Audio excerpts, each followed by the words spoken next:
Cost ஷீட்டில் sum number 34 தான் எப்படி போடுறது அப்படின்னு பார்க்க போகிறோம்.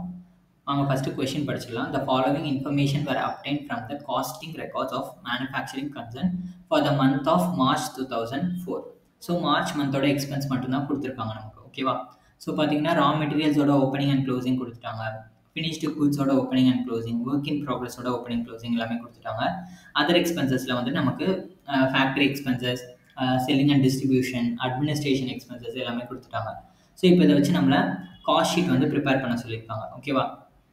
ஸோ காஸ்ட் ஷீட்கான ஃபார்மேட் பார்த்தீங்கன்னா ஃபஸ்ட்டு நம்ம ரா மெட்டீரியல்ஸ் கன்சியூம்டு தான் கண்டுபிடிக்கணும். ரா மெட்டீரியல்ஸ் கன்சியூம்டுக்கு ஃபஸ்ட்டு ஓப்பனிங் ஸ்டாக் எவ்வளோ கொடுத்துருக்காங்க பாருங்கள். Opening stock of raw materials 1 lakh. ஓகேவா? அது கூடவே நம்ம பர்ச்சேசஸை ஆட் பண்ணணும். பர்ச்சேசஸ் வந்து பார்த்தீங்கன்னா 88,000 கொடுத்துருக்காங்க. So 88,000. Carriage of raw materials இருக்கா எங்கேயாவது கொஷனில்? கேரேஜ் ஆன் ரா மெட்டீரியல்ஸ் கிடையாது. ஸோ அதனால் நான் 0 போட்டுக்கிறேன்.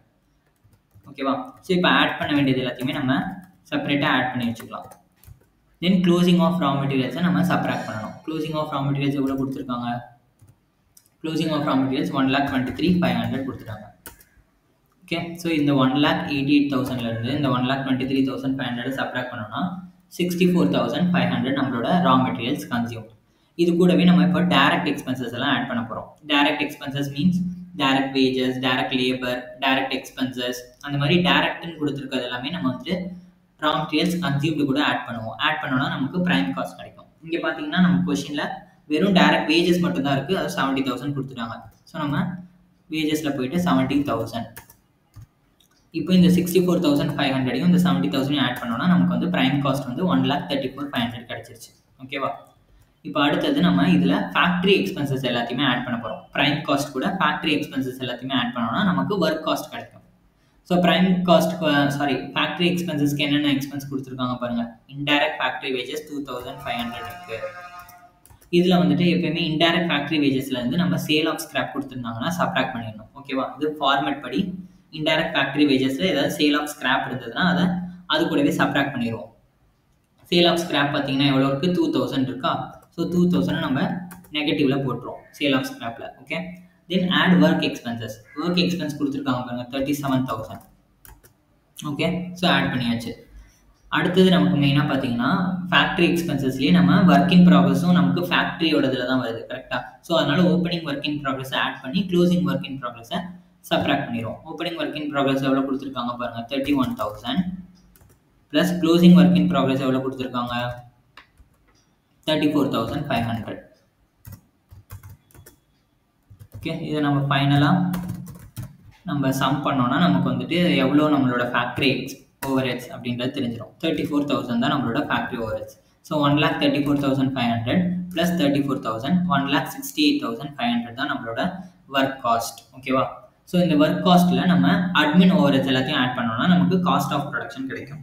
அட்மின் ஓவர் ஹெட்ஸ் எங்கெங்கே எவ்வளோ கொடுத்துருக்காங்கன்னு பாருங்கள். அட்மின் ஓவர் ஹெட்ஸ் பார்த்தீங்கன்னா நமக்கு வந்து 13,000 கொடுத்துருக்காங்க. So admin overheads 13,000. So 1,68,500ல் 13,000 ஆட் பண்ணோம்னா 1,81,500 வரும். இதுதான் நம்மளோட cost of production 1,81,500. Opening stock of இதுக்கு அடுத்தது இது வந்து காஸ்ட் ஆஃப் ப்ரொடக்ஷன் கண்டுபிடிச்சாச்சு. இதுக்கு அடுத்தது வந்துட்டு நம்ம இது கூடவே opening cost of finished goods and closing cost of finished குட்ஸை ஆட் பண்ண ஓப்பனிங் ஆட் பண்ணி க்ளோசிங்கை சப்ராக்ட் பண்ணுவோம். ஓகேவா? ஸோ ஓப்பனிங் வந்து பார்த்தீங்கன்னா எவ்வளோ கொடுத்துருக்காங்க? ஓப்பனிங் ஃபினிஷ்டு குட்ஸ் 71,500, க்ளோசிங் வந்து 42,000. ஓகே, ஓப்பனிங் வந்துட்டு 71,500, க்ளோசிங் வந்துட்டு 42,000. ஸோ இந்த 71,500ல் இந்த 42,000 போயிடுச்சுன்னா நமக்கு 29,500. இந்த 29,500 தான் நம்ம காஸ்ட் ஆஃப் ப்ரொடக்ஷன் கூட ஆட் பண்ண போகிறோம்.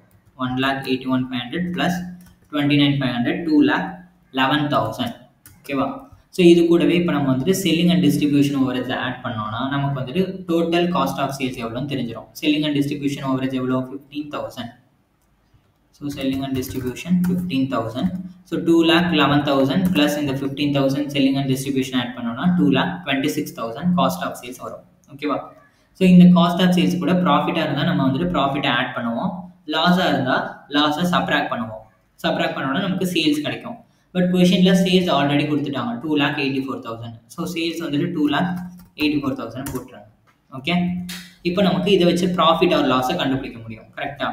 ஸோ நம்ம சேல்ஸ்லேருந்து நம்ம காஸ்ட்டை சப்ராக்ட் பண்ணோன்னா நமக்கு எவ்வளோ ப்ராஃபிட் அப்படின்றது தெரிஞ்சிடும். நமக்கு ப்ராஃபிட் பார்த்தீங்கன்னா 58,000. ஓகேவா? ஸோ இதுதான் நம்மளோட final answer. Net profit for the year, profit for the month. Okay, month இந்த மந்த் கொடுத்துருந்தாங்க நமக்கு மார்ச். கரெக்டாக? For the month March 2004 equals to rupees 58,000. Okay, இதுதான் நம்மளோட ஃபைனல் ஆன்சர். ஸோ அவ்வளோதான் இந்த சம் இதில் ஏதாவது டவுட் இருந்ததுன்னா கமெண்ட் செக்ஷனில் கேளுங்க, நான் ரிப்ளை பண்ணுறேன். ஓகே, பாய்.